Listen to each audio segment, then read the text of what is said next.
DreAllDay.com. Dre Baldwin, DreAllDay.com. I have a revelation for everybody here. This is another critical thinking point. I think I'm going to be doing a lot of material around the concept of critical thinking simply because we need it so badly in the world today, and so many people don't know. First of all, a lot of people don't even know what it is, and then a lot of people don't know how to do it.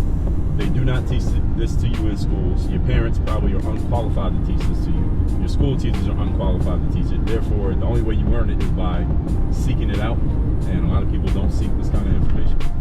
Here's the point. Examples do not prove arguments. A lot of you did not know this. A lot of you are shocked and dismayed by this truth, this fact. But I'm going to explain it here briefly.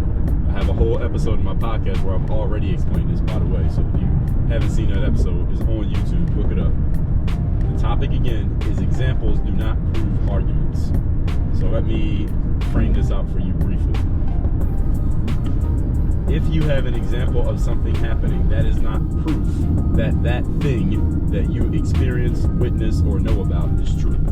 So for example, let me tell you something that happened. A couple years ago, I was out with a couple of my friends, and one of my homeboys, he was talking about how he's a black guy. There's all black guys at this situation. There's like 5 black guys sitting around here, and he says he's basically trying to make a point that white people are racist. He's trying to build this argument that white people are just super racist and white people are doing all these things to hurt black people. That was his point, right? That was his argument. And here was he started throwing out all these examples of racist stuff that happened to black people, that have happened to black people over time, and things that he knows about and things that his grandfather told him, and et cetera, et cetera. It doesn't even matter what his examples were. The failure in critical thinking and the failure in logic that this gentleman was, and this is a friend of mine, that this gentleman was exemplifying, was that because you have examples of something, that is proof of an argument. It is not. An example is not proof, folks. So let's say this. Let's say you see somebody get into a physical altercation. They get in a fight out at the movies or at the mall. They get in a fight, beat somebody up. And you say, hey, that person is a violent individual. That person who got in the fight. Now, you have proof, or at least you have examples. You have examples that this person is violent because you saw them get in a fight. But here's what you're missing. What about the rest of the last 10 years? This person ain't been in no fights in 10 years except that one that you know about. So is that example still proof that this person is a violent individual? I would say no. I think most of you, logically speaking, would say no, because you got this one isolated situation. It does not prove that that's who they are as a person, just because you have one example of something happening. Also, my friend here, who I'm talking about from this story that I'm telling you, we're at dinner, just because you have examples of something happening, that is not proof of the bigger picture.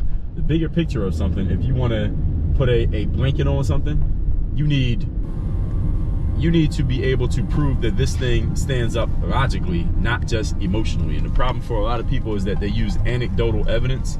Anecdotal evidence is I can give you a story or an anecdote or an example of something happening. That is not proof that that thing is that thing. It's like if I say, like right now, I'm driving in Miami. I live here in Miami. It's rainy and windy and on the cool side today because there's a tropical storm, or at least remnants of it, coming through the city. Now, is that proof that Miami is a rainy and windy and overcast place that doesn't get a lot of sun? Now, most of you, even if you've never been to Miami, you only seen it on TV or on the internet, you know that that's probably not the case in Miami. Miami is generally sunny and warm, climate, tropical climate. So the thing is, when you're looking at examples or you're looking at anecdotal evidence of a situation, what you're looking at are isolated data points. What you need to look at if you're trying to prove an argument is you got to look at the bigger picture of a situation, meaning you got to look for counterpoints. So anytime you have an example of something, you got to look at, wait a minute, are there any counterpoints to my example? Are there any counterpoints to my anecdotes? Are there any counterpoints to my story? So for example, what I talked about earlier, you see a guy get in a fight at a restaurant or at the movies, and you think your first thought is this is a violent individual because it's the only thing you ever seen. Maybe you never seen him before. You only seen this person one time ever in your life, and the one time you saw them, they got in a fight. So you're thinking this person might be a violent individual. Now, here's what you must ask yourself, because it's not like you didn't see what you saw, right? You saw them get in a fight, and it's the only thing you know about it. So 100% of your information about this person is they get in fights, because that's all you know about. Here's what you must do. You must disprove your own theory. Disproving your theory is a critical thinking point that many people, again, are not even aware that this exists, let alone are they capable of doing it. But I'm pointing it out to you so now you can do it. What do I mean when I say disproving your theory? Whenever you get an idea about something that you are basing off of a small amount of data, i.e. your personal experience is a small amount of data. What happens in the larger world and what's happened overall in the larger world is much, much, much bigger than your personal experience. Your lived experience does not make something a fact. So when you do experience something, I'm not saying that it didn't matter. I'm not saying that it's not valid. Here's what I'm saying. You have to ask yourself, are there any counterpoints that would disprove my theory? I.e., if I see a guy get in a fight in the movies and my thought is he's a violent individual, here's the next question you ask yourself. Is there any counter information that might go against what I'm believing, that might disprove my own theory? Is there any information out there that might go against what I'm believing, that might make me reconsider my thought about this person? Okay, so I saw him get in a fight because I saw him one time he got in a fight. Let me look at the rest of this guy's life and see, is he getting in fights every day? Is he getting in fights every week? Or is this the only fight he's ever been in and I just happened to be there at the time that it happened? Because that would disprove your theory that this is a violent individual. You get what I'm saying?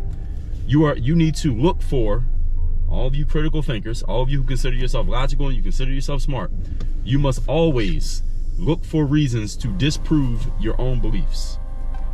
Here's the question you should ask yourself. Once you come to a theory or you have a belief in your head, the first question you should ask yourself after you come up with that belief is, what if I'm wrong? And if I was wrong, what evidence would prove that I'm wrong? What if I'm wrong? What if I am making an assumption that is not true?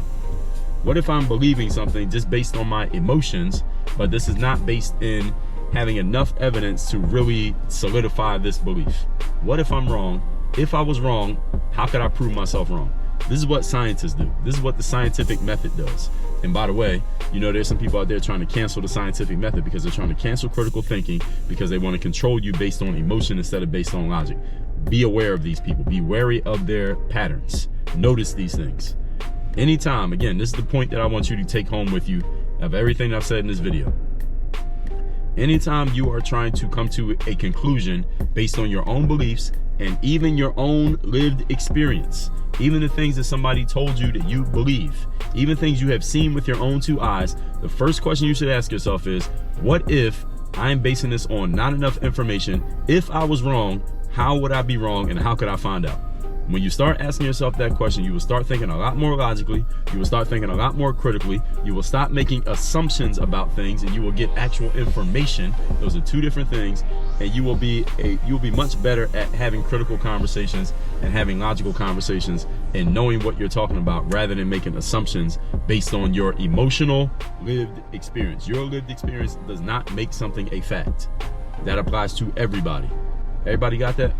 Now, two things I want you to take from this video. Number one, get my daily motivation text straight to your phone every single day for free. My number is 305-384-6894. Number two, if this makes sense to you, if this is getting through to you, this is opening your mind and opening your eyes to things you never thought about, here's what I want you to do.